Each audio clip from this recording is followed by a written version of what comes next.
So,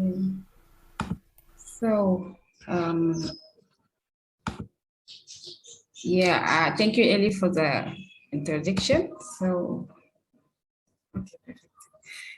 je vais vous faire une présentation sur l'écologie de la reproduction et l'écologie alimentaire du phyto avec rouge au Sénégal.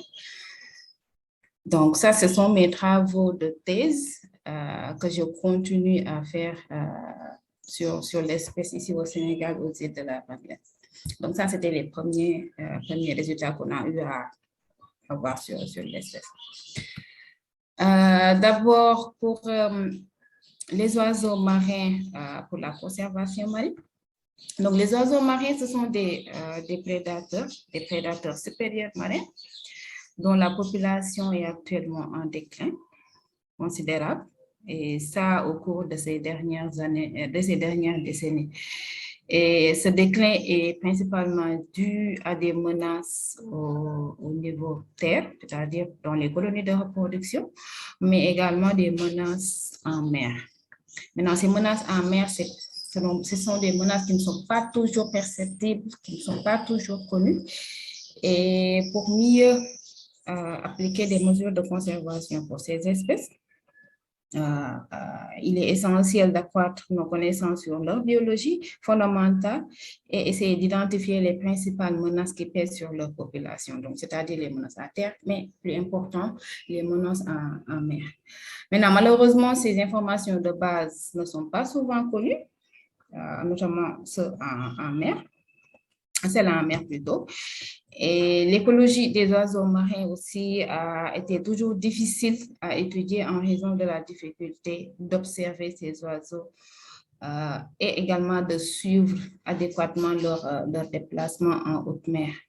Néanmoins, ces dernières décennies, il y a eu des progrès récents sur les études de systèmes de positionnement géographique et en matière également d'analyse et de technologie qui peut mieux, plus que jamais, contribuer à atteindre nos objectifs, c'est-à-dire mieux connaître ces espèces et afin de les mieux conserver. Donc, de nouvelles voies pour l'étude de l'écologie pélagique des oiseaux marins ont vu le jour, et ceci a permis également d'identifier des hotspots pour les oiseaux marins, mais également des zones importantes pour la conservation des oiseaux, et c'est-à-dire les ABS en anglais, et la définition et la désignation de Marine Protected Area. Donc, sur ces deux figures, la figure de gauche, on voit ici des espèces d'oiseaux marins qui entourent un bateau. Donc, c'est une image de National Geographic. Donc, ça, c'est un bateau de pêche, juste pour montrer les risques que ces espèces peuvent subir en mer. Et la figure de droite, c'est une colonie reproductrice de fous bruns en Guinée-Bissau, sur l'île Alcatraz, en Guinée-Conakry plutôt, sur l'île Alcatraz. Donc, brown boobies here in Guinée. Donc, pour l'espèce que j'ai eu à étudier pendant ces années, donc pour le phyton à bec rouge, c'est une espèce tropicale qui a une distribution pantropicale, et la population est relativement faible, entre guillemets, environ moins de 15 000 couples. C'est une espèce qui se reproduit pendant toute l'année. Donc ça, on va voir ça plus tard. Il y a des changements aussi par rapport à la population qu'on a étudiée. Et l'incubation, environ 44 jours, l'envol, environ 15 semaines après envol. Donc, ici, la spécificité de cette espèce est que la population de l'Atlantique Est pour cette espèce, pour nous, ça mérite une attention particulière du moment qu'elle est considérée géographiquement isolée du reste des autres populations. Parce qu'ici, quand je parle de population de l'Atlantique Est, je fais référence à la population de phyton à bec rouge qui se reproduit au Sénégal et au Cap-Vert, parce que ce sont les deux pays où cette espèce se reproduit en Afrique, ce qui est connu du moins. Donc, ici au Sénégal, on a une petite population de phaétons à bec rouge, donc ce qui a amené notre gouvernement à la considérer comme une espèce prioritaire et a amené à la création du parc dans lequel l'espèce se reproduit ici au Sénégal. Et c'est une espèce également emblématique, non seulement pour la conservation de la faune sauvage au Sénégal, mais également en termes de valeur absolue de biodiversité. Et elle est l'une des principales raisons de la désignation du parc, je l'ai dit tout à l'heure. Et aussi, c'est une espèce qui est emblématique pour une population qui vit dans la zone côtière au Sénégal, la population Lébou, parce que c'est une espèce qui est vraiment considérée comme un totem pour cette communauté, pour des croyances religieuses. Et c'est ce qui fait que ces populations, les phaétons à bec rouge, ne sont pas braconnés au Sénégal, contrairement à ce qu'on observe dans les autres pays, notamment au Cap-Vert. Donc, au cours de ces années, il y a beaucoup d'études qui ont été faites sur les oiseaux marins et sur les phaétons à bec rouge, mais malheureusement, au Sénégal, il n'y a jamais eu d'études sur les phaétons à bec rouge, excepté les suivis réguliers que le parc fait sur ces espèces. Donc, c'est des suivis réguliers de chaque mois pour suivre la population aviaire au niveau du parc. Donc, on s'est dit que ce serait bien pour nous d'approfondir, d'autant plus que c'est une population où il n'y avait pas vraiment de connaissances. À chaque fois qu'on demandait, les gens me disaient, ah, on n'y connaît rien, c'est une population qui est... c'est une espèce qui était totalement inconnue du Sénégal. Donc, c'est la raison pour laquelle nous sommes fixés comme objectif d'identifier l'écologie de reproduction de cette espèce pendant nos années d'études. Donc, on a fait 2 années de suivi sur la reproduction. Et pour ça, on a essayé de voir la distribution des zones de nidification. On a essayé d'estimer la taille de la population avec la méthode de lecture, avec la méthode de bagage, et aussi essayer de déterminer la phénologie de reproduction et le succès de reproduction. Également, on a également poussé un peu plus loin en essayant d'avoir une connaissance sur l'écologie alimentaire. Et ça, pour ça, on a essayé de caractériser la niche trophique de cette espèce. Donc, on a essayé de voir le régime alimentaire, l'activité comportementale et les zones d'alimentation.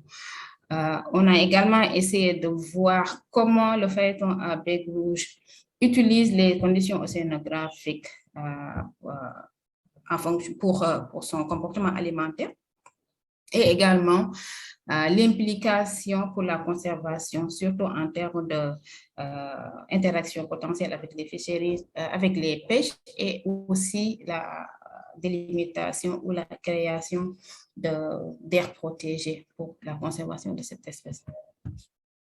Donc, pour le site d'études, je l'ai dit tout à l'heure, l'étude a été faite aux îles de la Madeleine. C'est une petite île qui est située au niveau une île côtière située à 4 km de Dakar, donc très proche de Dakar, et c'est le seul site de reproduction de cette espèce au Sénégal.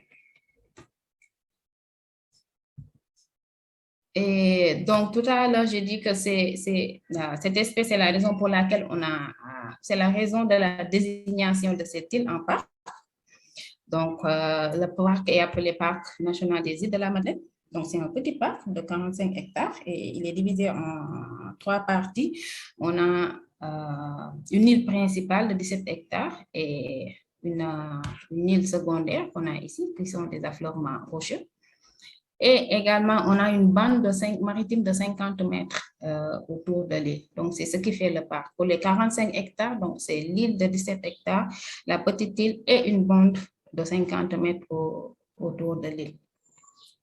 Et ce parc également fait partie des 21 ICO qu'on a ici au Sénégal, qui sont désignés par BirdLife International. Donc, dans ce parc, on a 3 espèces qui se reproduisent. On a le phaéton à bec rouge, qui est l'objet de cette étude. On a le grand cormoran, donc White Breast Cormorant, et on a la sterne bridée, qui se reproduit également sur l'île. Donc, on a environ dizaines de couples qui se reproduisent par rapport au cormoran où on a environ 400 couples qui se reproduisent sur l'île. Maintenant, on va essayer de voir la première partie de cette présentation qui est l'écologie de la reproduction. Donc, pour cela, on a essayé de faire un suivi régulier 2 fois par mois sur l'île. Donc, juste pour vous dire que l'île, c'est pas loin, mais des fois, les conditions d'accès ne sont pas vraiment très, très bonnes. On peut des fois passer 1 mois sans pour autant visiter l'île du fait de la météo, ce qui a rendu vraiment les choses un peu difficiles, et le contexte également de l'île qui est un peu particulier n'a pas vraiment facilité également la fréquence des visites. Donc, on faisait des suivis réguliers 2 fois par mois, de juin 2014 à mai 2016. Essentiellement sur l'île principale, parce que l'île secondaire, je l'ai dit tout à l'heure, n'est pas très accessible. Donc, on a concentré nos efforts sur l'île principale. Et ici, vous avez la carte de l'île. Donc, ça, c'est la carte de la zone protégée, où on a les zones A, zone B, zone C qui sont délimitées par le staff du parc, comme les différentes zones de reproduction du phaéton à bec rouge. Et ici, les 50 mètres autour de l'île, ce qui fait les 45 hectares. Maintenant, pour voir la distribution géographique des nids, et l'occupation, nous avons essayé de marquer les nids. Donc, il y avait des marquages déjà, mais quand on est venu, on a repris le marquage parce qu'il n'y avait pas un suivi régulier et ce n'était pas vraiment très bien fait. Donc, on a repris le marquage des nids. On a découvert également de nouveaux nids. Donc, on a essayé de prendre pour chaque nid, on a pris les coordonnées géographiques et on a essayé de calculer le pourcentage d'occupation des nids. Et ça, on a essayé de calculer ça par le formule NA sur NR, où NA ici est le nombre de nids actifs. Donc, nid actif égale nid où on a soit œuf, soit poussin. C'est un nid où il y a des signes de reproduction. Et NR, c'est le nombre de nids total qui ont été répertoriés. Et on a utilisé le logiciel ArcGIS pour essayer de représenter la distribution de ces nids. Maintenant, pour la phénologie de reproduction et le succès, on a également fait ici, pour une meilleure estimation des individus et mieux visualiser la phénologie de reproduction, on a essayé de baguer les individus rencontrés. Donc, on a utilisé des bagues pour ces espèces. Et les oiseaux qui étaient capturés, on les capturait directement à partir des nids, comme ici vous voyez sur la photo, on les capturait à l'aide d'un gant. Et on a essayé pour le monitoring de chaque nid, on a compté également le nombre de nids actifs, le nombre de bridés pairs, couple reproducteur, le nombre de poussins. Et également, on a essayé de calculer le succès d'éclosion, d'envol et de reproduction. Donc, pour le succès d'éclosion, on a calculé par la formule œuf éclos sur nombre sur total œuf pondu et ainsi de suite. Et également, pour l'analyse, tous les graphes et tous les tests ont été faits avec le logiciel R. Et ici, pour le test de HID, on a essayé de voir la différence entre le nombre de pondus entre 2 saisons, parce qu'on a essayé de diviser les saisons novembre, mais qu'on a considéré comme hiver, et juin, octobre, qu'on a considéré comme été, pour voir s'il y a une différence dans la phénologie de reproduction, vu que j'ai dit tout à l'heure en début que c'est une espèce qui se reproduisait pendant toute l'année. Donc, on a également essayé de voir la différence d'éclosion, d'envol et également de reproduction entre les années, et également la différence de ces différents facteurs entre saisons et entre zones de reproduction. Maintenant, pour la distribution spatiale et l'occupation des nids, nous avons répertorié au total 76 nids pendant toute la durée de l'étude, pendant les 2 années. Et les sites de nidification des phaétons ici, sur l'île principale, sont répartis dans 4 zones. contrairement aux 3 zones qui ont été prédéfinies par le PAC. Donc, nous avons répertorié 4 zones en fonction des... Ici, on a essayé de les caractériser en fonction de la localisation, mais également en fonction du vent pour chaque zone. Et l'activité de reproduction était beaucoup plus élevée dans la zone B, avec 27 et 21 nids, première année et deuxième année, et plus faible dans la zone A, avec seulement 5 nids, dont 3 actifs en première année d'études et dont 3 actifs en première année d'études et en deuxième année. Maintenant, pour les différences d'abondance et d'occupation entre les zones de nidification, ils pourraient être liés à la différence des vents dominants venant du nord-nord-ouest au cours de la période de l'étude. Ici, le nombre de nids actifs est plus élevé, à savoir de novembre à juin, c'est-à-dire pendant les vents de nord-nord-ouest. Et au cours de cette période, les phaétons nichent de préférence au niveau des zones qui sont moins exposées au vent, c'est-à-dire au niveau de la zone A et zone B. Tandis que la plupart des nids qui sont situés au niveau des zones les plus exposées au vent, c'est-à-dire zone C et zone D, sont ouverts principalement dans des directions opposées à celles du vent. Et ceci suggère qu'ici, le vent pourrait être un facteur important pour la sélection des nids et des zones de nidification, et la plus grande abondance ici de nids dans la zone B peut être liée à une plus grande disponibilité de nids adaptés à la nidification, car cette zone est beaucoup plus formée de gros rochers, créant ainsi des trous où les phaétons peuvent nidifier. Donc, je rappelle qu'ils se reproduisent au niveau des falaises de l'île. Maintenant, pour la phénologie de reproduction, ici, vous voyez que les phaétons, contrairement à ce qu'on avait vu au niveau de la bibliographie, ils se reproduisent, leur reproduction est beaucoup plus saisonnière aux îles de la Madeleine, comparé à d'autres zones où elle est continue. Par exemple, au Cap-Vert, la reproduction des phaétons est continue pendant toute l'année, de même que Sainte-Helena. Mais ici, aux îles de la Madeleine, la reproduction est beaucoup plus marquée, donc beaucoup plus saisonnière. On a remarqué qu'ils ne se reproduisent pas pendant la saison des pluies, c'est-à-dire de juillet jusqu'à septembre. Il n'y a vraiment pas de reproduction.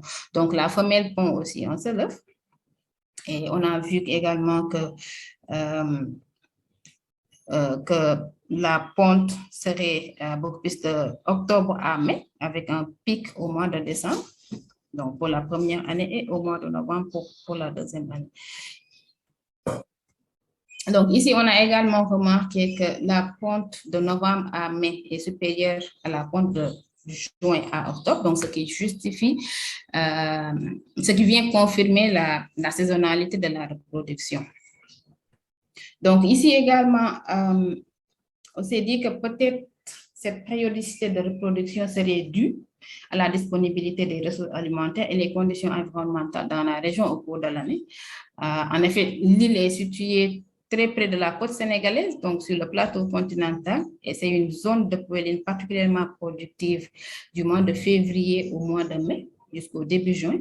Donc, peut-être la périodicité de cette production serait due à cette disponibilité alimentaire et l'abondance également des petits pélagiques qui sont les principales proies de ces espèces dans le courant de Canaries, fait que cette zone soit un lieu également prioritaire, non seulement pour les phaétons, mais également pour d'autres espèces d'oiseaux marins qui fréquentent l'Atlantique Est. Concernant les succès de reproduction, ici, on voit que on a des différences entre le hatching, fledging et breeding success. Donc, hatching, ça un peu, non, je disais, excusez-moi. Donc, les succès d'éclosion, d'envol et de reproduction sont assez similaires entre les années, donc les résultats de tests, mais par contre, le succès entre les zones de nidification et les zones de nidification ne sont pas vraiment significatifs. Donc, Ces différences peuvent être liées également aux différences de productivité des zones, étant donné que les sites de reproduction au Sénégal et dans le Golfe, parce que ça, on a comparé les succès, aux succès de reproduction qu'on a eu, par exemple, à Sainte-Helena ou au Cap-Vert, donc qui sont des zones beaucoup plus océaniques, alors qu'ici, pour les îles de Madeleine, c'est situé au niveau de l'Atlantique Est, au niveau vraiment du plateau continental, où la disponibilité alimentaire est beaucoup plus élevée comparée aux autres zones qui sont beaucoup plus océaniques. Donc ici, on a une disponibilité alimentaire plus importante que dans ces zones, d'où un succès de reproduction qui est assez élevé. Et de plus, les zones océaniques qui sont caractérisées par des productivités assez faibles en prédateurs sous-marins qui sont également utilisés par les phaétons pour s'alimenter. Ceci peut-être pourrait également expliquer ce taux assez élevé. Maintenant, ici, on a essayé de voir les différences de succès entre les saisons. Donc, on a divisé. Donc, on a considéré novembre, mai comme été, comme hiver et l'autre comme été. Donc, ici, on n'a pas, le succès était beaucoup plus élevé novembre, mai que juin, octobre. Et on a vu qu'entre les 2 années, nous n'avons pas détecté de différences significatives avec l'analyse statistique. Et ça, c'est beaucoup plus lié à la taille de l'échantillon parce que pour juin, octobre, si vous voyez le tableau, on a 3 nids actifs et ainsi de suite, comparé à juin, comparé à novembre, mai, on a vraiment des nombres de nids actifs assez élevés. Donc, ceci également confirme la saisonnalité de la reproduction, donc qui est beaucoup plus importante et marquée, qui est saisonnière pendant la période où on a la disponibilité alimentaire qui est beaucoup plus élevée comparée à l'été. Maintenant, pour essayer de résumer ce qu'on a, les résultats qu'on a eus pendant l'écologie de reproduction, on a vu que le vent pourrait être un facteur déterminant pour la sélection du nid. Et que, contrairement à ce qu'on a eu dans la littérature, le phaéton à bec rouge est certes présente pendant toute l'année aux îles de la Madeleine. Par contre, la reproduction est beaucoup plus saisonnière et beaucoup plus marquée pendant le mois d'octobre au mois de mai ou juin. Également, on a un succès de reproduction qui est assez élevé comparé à d'autres zones. Et ceci pourrait non seulement s'expliquer par la disponibilité alimentaire, mais également par le faible taux de braconnage qu'on a noté ici au Sénégal comparé à d'autres zones. Donc, ceci nous amène à voir l'écologie alimentaire du phaéton. Donc, pour l'écologie alimentaire, ici, la méthode qu'on a utilisée pour le régime alimentaire à travers les régurgitations. Donc, on a collecté des régurgitations pendant les manipulations. Donc, arrivé au labo, on nettoie, on mesure, on prend des mensurations, poids, taille, et on essaie d'identifier l'espèce. Et pour le traitement et l'analyse des données, on a essayé de calculer le pourcentage de la fréquence de proie, mais également la biomasse de chaque famille de proie. Également, on a essayé de voir la valeur commerciale de chaque proie et les quantités en tonnes qui sont pêchées au niveau de la zone économique exclusive du Sénégal. Et on a fait un test de FIDE pour comparer les proportions. Concernant les trajectoires de recherche de nourriture, on a déployé des GPS, donc 42 GPS déployés sur 34 individus. Et pour chaque déploiement, ici, vous voyez que la balise GPS est attachée au niveau de la queue du phaéton. Parce qu'on a déjà commencé par essayer de l'attacher au niveau du dos comme les autres espèces, mais vu que le phaéton a un bec assez fort, il peut se retourner et enlever la balise GPS. Donc, on a essayé de l'attacher au niveau de la queue et ça a marché. Donc, pour chaque déploiement, on prend le poids de l'individu et d'autres mensurations, bec, aile et autres. Et pendant qu'on récupère également, on prend le poids, on prélève des plumes et également on prélève du sang. Et maintenant, ici, pour les paramètres de recherche de nourriture, on a essayé de calculer la distance maximum par rapport à la colonie, la distance totale qui est parcourue pendant chaque voyage et également la durée de chaque voyage.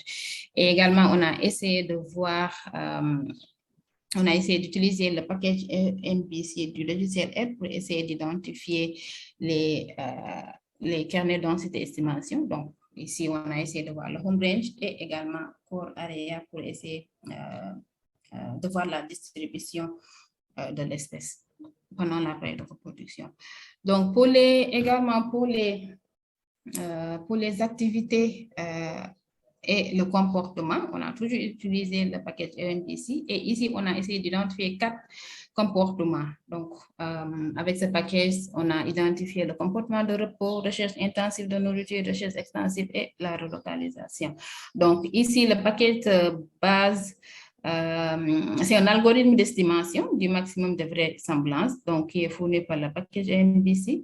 Et ici, les comportements, l'algorithme classe chaque comportement en fonction de la vitesse de l'oiseau et de l'angle de rotation par rapport au nord. Donc, c'est pour ça qu'on a eu ces 4 comportements. Donc, si ici en orange, L, ça signifie low speed, low turning angle, donc c'est le comportement de repos. LH, c'est low speed and high turning angle, donc recherche intensive de nourriture. HL, c'est low turning angle, high speed, donc recherche extensive. Et HH, high turning, HL, c'est relocalisation. HH, c'est high turning angle, high speed. Donc, ça, c'est recherche extensive de nourriture. Et sur la figure de droite, vous voyez ici, après utilisation du package, la visualisation de chaque comportement sur un type donné. Maintenant, pour les variables environnementales, on a également essayé de télécharger à partir de MoveBank, ici par température, chlorophylle A, la profondeur, la salinité, la productivité primaire. On a également aussi essayé d'avoir les données de distance par rapport au canyon sous-marin et la richesse en scombidés au niveau de la zone. Maintenant, on va voir où est-ce que ces espèces s'alimentent.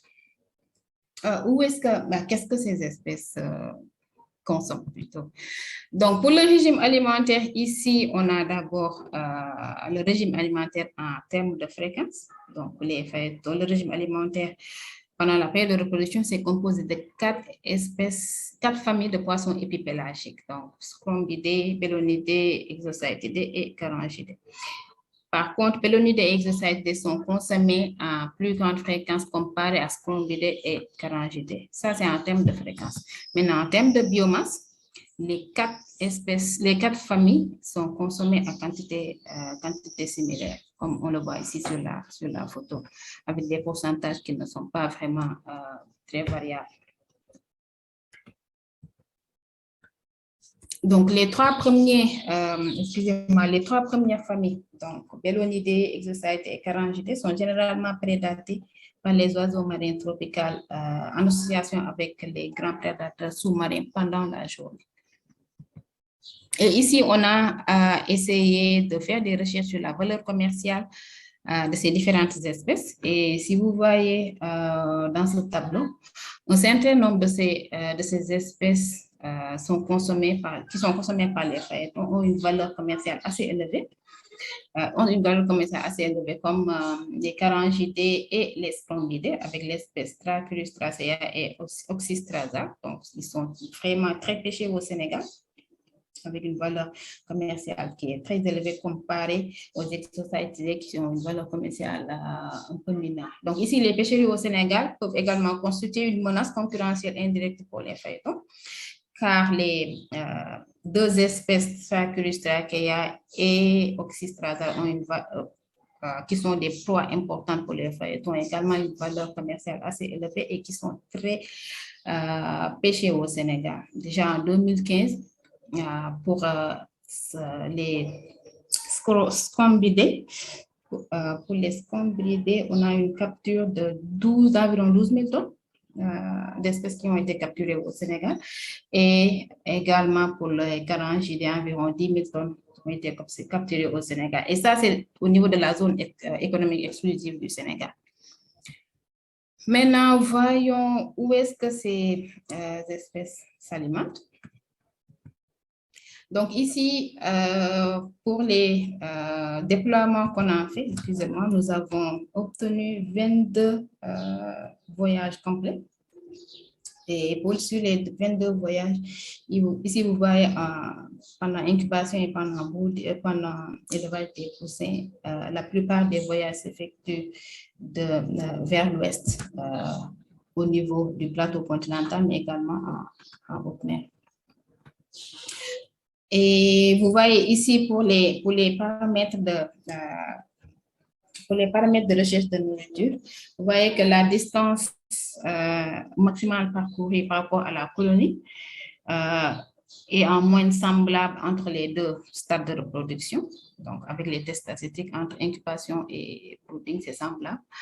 Et en ce qui concerne la durée du voyage, elle est légèrement plus longue pendant l'incubation que pendant l'élevage des poussins. Et c'est généralement, c'est ce qu'on voit chez toutes les espèces. Et ceci est le plus souvent attribué aux contraintes liées au comportement alimentaire pendant l'élevage du poussin, où les parents sont obligés de venir régulièrement pour nourrir le poussin, et ceci même quitte à s'alimenter dans des zones qui sont éventuellement sous-optimales comparées aux zones qui sont utilisées pendant la période d'incubation. Et ici, pour la superficie utilisée pour les feuilletons à bec rouge pendant la période de reproduction, on voit que la taille du domaine vital, c'est-à-dire 95%, le pombrage est légèrement plus grande pendant l'incubation que pendant la période d'élevage des poussins. Ici, l'aire d'alimentation. On voit également sur les deux graphes que l'aire d'alimentation des feuilletons chevauche complètement au niveau de la zone économique exclusive du Sénégal, mais également un peu au Cap-Vert et en Mauritanie, sans parler de la Gambie aussi. Et on voit que les feuilletons se nourrissent principalement sur le talus continental, mais également au-delà du plateau continental.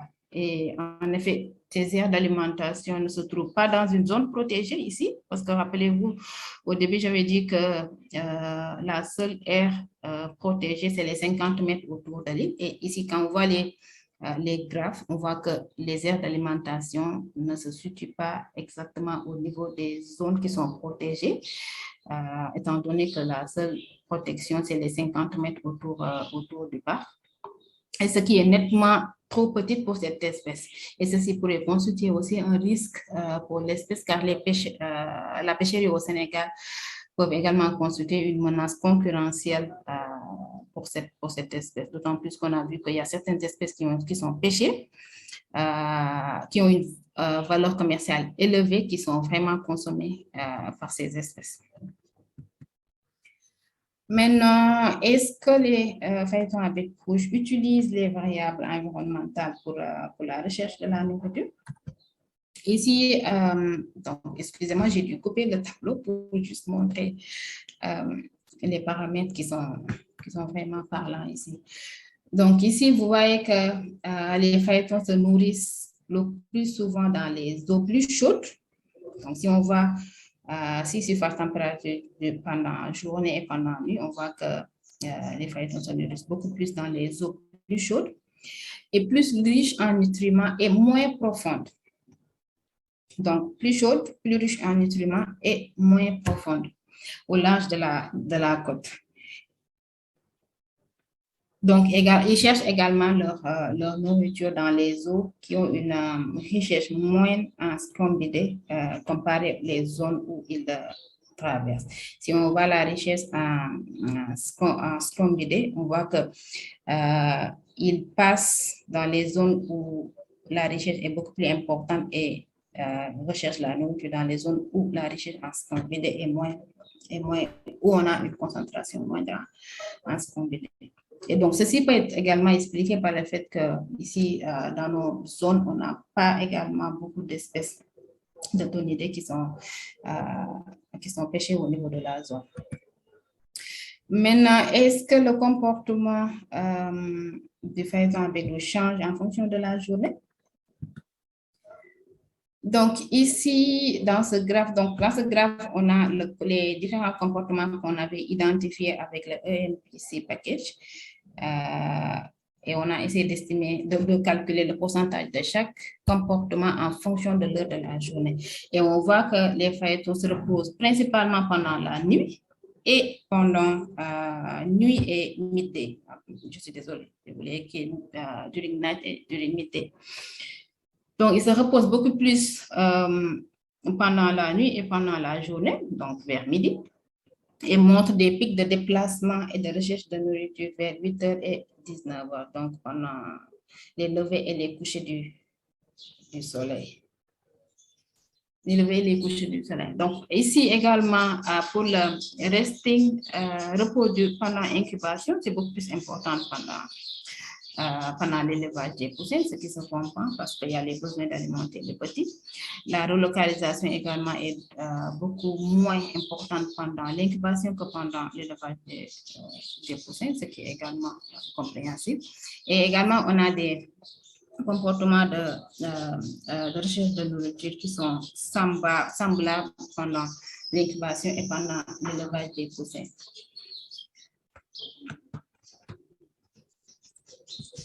Maintenant, pour essayer de summariser ce qu'on a dit tout à l'heure pour le comportement de recherche de nourriture, on voit que les phaétons à bec rouge se nourrissent beaucoup plus au niveau du talus continental, mais également au-delà. Ils s'alimentent beaucoup plus pendant les levées et les couchers du soleil et se reposent le plus souvent pendant la nuit et pendant le milieu de la journée, utilisent les zones moins productives pour la nourriture et consomment 4 familles d'espèces de poissons. Maintenant, pour les conclusions et next step, on voit qu'ici, aux îles de la Madone, on a une très faible population et d'après les données de bagage et de reproduction qu'on a eu à faire pendant les 2 années d'études, on a une population qui est vraiment faible, environ 50 couples reproducteurs. Et ceci fait que cette population est vulnérable à toute menace pouvant entraîner un déclin même mineur. Et ces menaces incluent l'expansion des sites de nidification du grand cormoran qui ne cesse d'augmenter chaque année, et également l'introduction de prédateurs domestiques comme les chats, les chiens et les rats. Heureusement, pour l'instant, on n'en a pas encore aux îles de la Madeleine, mais néanmoins, il faut rester vigilant. Donc, nous proposons que le site soit vraiment surveillé, que les effectifs de reproduction soient surveillés et qu'on pousse avec des études de la viabilité de la population et surtout maintenir également la protection stricte et efficace des zones de reproduction, ça surtout pendant la période de reproduction avec les visites touristiques. Il y a également la compétition, la concurrence indirecte avec les pêcheries qui surexploitent les proies des phaétons qu'on a vu tout à l'heure, et qui cible également les grands prédateurs marins qui sont utilisés par les phaétons pour l'alimentation aussi. Il y a également le fait, on a vu tout à l'heure que les phaétons s'alimentent beaucoup plus dans les zones plus chaudes comparées aux zones où ils traversent. Donc, l'augmentation de la température sous-marine dans le courant de Canaries pourrait également être vraiment préoccupante pour cette espèce. Et les aires d'alimentation du phaéton, ici, on a vu aussi que ça chevauche complètement au niveau de la zone économique exclusive du Sénégal, mais également des pays voisins. Donc, ce qui indique que la conservation de cette espèce dépend totalement des gouvernements. Donc, pour les études futures, ce serait bien d'essayer de comprendre l'impact de ces menaces au niveau de la mer pour ces populations ouest-africaines, pas seulement pour celles des îles de la Madeleine, mais également pour celles du Cap-Vert. Et également, actuellement, je suis en train de continuer ces études et là, je suis en train d'analyser les données de bagage avec le logiciel MARC pour essayer d'avoir une estimation de la taille de la population et des recrutements et tout. Il y a également, j'ai également commencé à analyser les données de migration depuis 2016 pour cette espèce. Donc ça, je vais présenter ça pendant le PAO au Zimbabwe. Donc, je vais présenter sur la migration du phaéton. Et également, il serait bien également, donc pour cette étude de migration, ce n'est pas seulement pour le phaéton, mais également j'ai inclus la population du Cap-Vert pour pouvoir voir s'il y a des différences entre les deux populations et également s'il y a des différences de phénologie de migration entre les années et entre les localités. Donc, merci pour votre écoute. Donc, ces études ont été possibles grâce à un financement du projet Alcyon qui a été coordonné par BugLife et financé par la Fondation MAVA. Donc, ces études sont également faites dans le cadre d'une collaboration entre l'UCAD et l'Université de Barcelone. Merci pour votre attention.